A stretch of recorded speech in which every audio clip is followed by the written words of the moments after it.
Hi, ako nga pala si Ron. Tulad ni Mon, tamad ako pero may pangarap.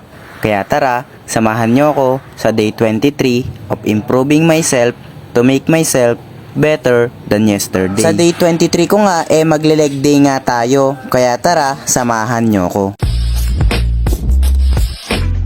So, what's up sa inyo mga kasingkit? Day 23 na nga natin at ngayong araw magle-leg day nga pala tayo. Para sa mga tinatamad na mag-leg day dyan, wag na kayong tamadin dahil kailangan din natin talagang i-workout yan para naman pantay sa may upper body natin. Ilang minuto lang nandirito na nga pala ako sa may pinag-gigiman ko. Pagkadating ko nga dito agad nga pala ako nag-warm up para sa may legs natin. Para na din ma-warm up at makaiwas tayo sa may injury. Maski nga ako tinatamad nga pala pagka leg day kasi talagang nakakapagod siya at talagang nakakaubos ng lakas, pero kailangan talaga nating tiisin dahil kailangan natin to. Nag-squat na nga din pala ako dito para medyo ma-warm up nga pala yung legs natin. Bago nga pala natin ipagpatuloy yung video na to, sa mga hindi pa nga pala naka-follow sa ating Facebook page, mag-follow na kayo para updated kayo sa mga paparating ko pang mga video. Ito nga pala yung unang workout na ginawa ko para sa my legs. 12 reps 4 sets nga pala yung ginawa ko rito. Tapos ay isinunod ko na nga pala dito sa may machine. Nga pala, ubos na nga pala yung mass gainer ko. Kaya naman ngayon hindi na nga pala ako nagtitake ng any supplement, creatine na lang. Kukuhanin na nga lang pala natin lahat ng protein na kailangan natin sa may solid food dahil talagang mas maganda nga daw yun kapag ka sa may solid food natin kinukuha. At sa case ko dirty bulking nga pala yung ginagawa ko, kaya pwede kahit ano. Kahit ano nga palang pagkain kinakain ko basta as long as na makakatulong nga pala sa pagbabulking phase natin. Tapos nga noon eto naman nga pala yung isinunod ko. Eto nga pala yung pangatlong workout natin para sa my legs. At sa part nga na ito medyo ngawit na nga pala yung legs ko dito dahil talagang napaka-intense nga pala kapag ka leg day. At the same time talagang nakakaubos nga siya ng lakas. Kayo, matanong ko lang, anong experience nyo kapag ka nagle-leg day kayo? Madali ba or nahihirapan din kayo? At eto naman nga yung pang-apat na workout natin para sa my legs. At sa workout na to kailangan saktong weight nga lang pala yung kailangan nyo dito kasi kapag ka sobrang bigat medyo hindi nyo na nga pala maiaangat. Kaya dapat yung kailangan nyo nga lang pala yung saktong bigat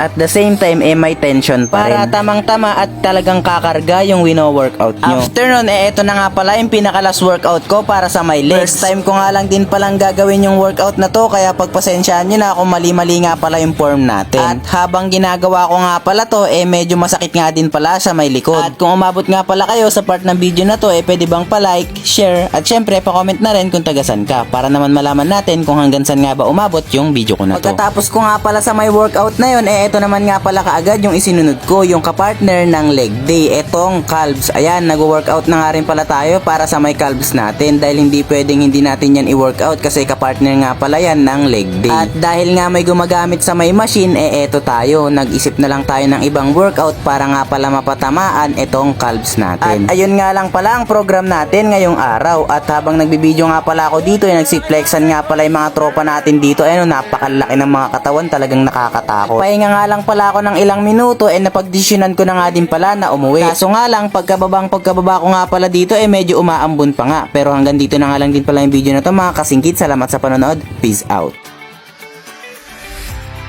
Hello guys, may share nga pala ako na app sa inyo. Ito nga pala ang PH Pasay. Pagdating nga pala sa pagre-register napakadali nga lang pala nito. Lagay nyo lang yung username, password, confirm password at i-register nyo na. Pagka-register nyo nga i-login nyo nga lang pala yung account na ginawa nyo. Nga palang ihanda si PH Pasay na pwede nyong laruin dito kaya talagang malilibang kayo. Diyan nga pala ang mga sikat na laro kagaya ng Super Ace, Fortune Games, Mines at marami pang ang iba. Siyempre ang pinaka-favorite ko nga palang laruin dito ito nga palang Mines. Bukod sa napakadaling laruin talagang napakadali nga din palang manalo dito. Kaya sa mga gusto nga palang maglaro at maglibang ilalagay ko na nga lang pala yung link sa may comment section. Dating nga naman sa pagdideposit napakadali nga lang din pala niya. Gagamit nga lang pala kayo ng GCash o di kaya naman ay Paymaya. Pwede rin nga pala kayo mag-deposit ng 100 to 200 pesos na panglibangan nyo. Dating nga naman pala sa pag-withdraw kailangan nyo nga lang palang ibahin yung e-wallet nyo o di kaya naman yung bank account nyo. Ayan, sa mga gusto nga palang maglaro ng PH Pasay ilalagay ko na nga lang pala yung link sa my comment section.